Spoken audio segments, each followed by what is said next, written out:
und man möchte auch zwei ständige Sitze für Afrika. Auch damit hat Wadepool dann versucht, bei den Afrikanern kennt. Und das macht der Security Council Report eben ganz gut.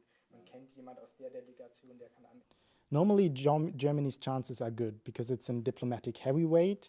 It's the second largest contributor to the UN system. So these should be good chances. The other countries know that.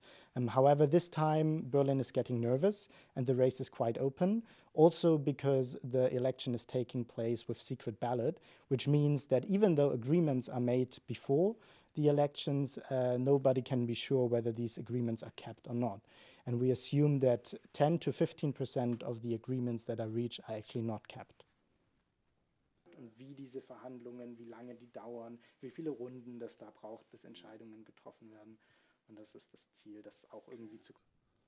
Germany has been criticized for its foreign policy towards Israel a lot, especially internationally, and especially by countries of the global south.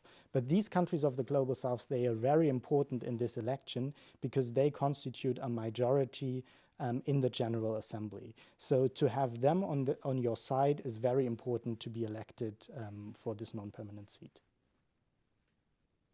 Also wir sehen eben diese Vetos.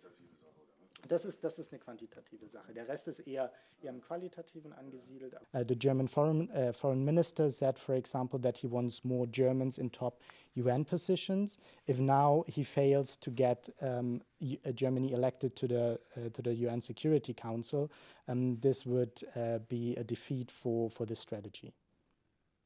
Aber was die machen, ist, die beobachten diese Verhandlungen, haben immer Leute hinten drin sitzen, die auch schön mitschreiben.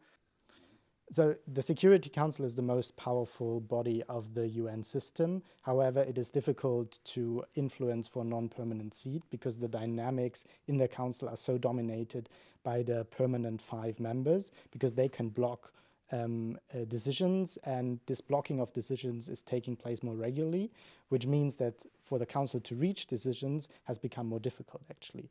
Nevertheless, there is room for non-permanent members, and Germany has proven that it can see and use this room in the past.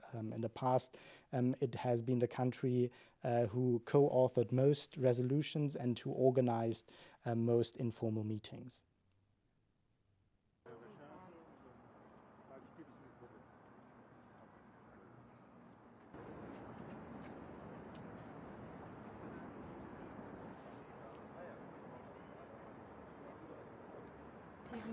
Wahl morgen ausgehen, können wir dann erwarten, dass die deutsche Regierung sich dann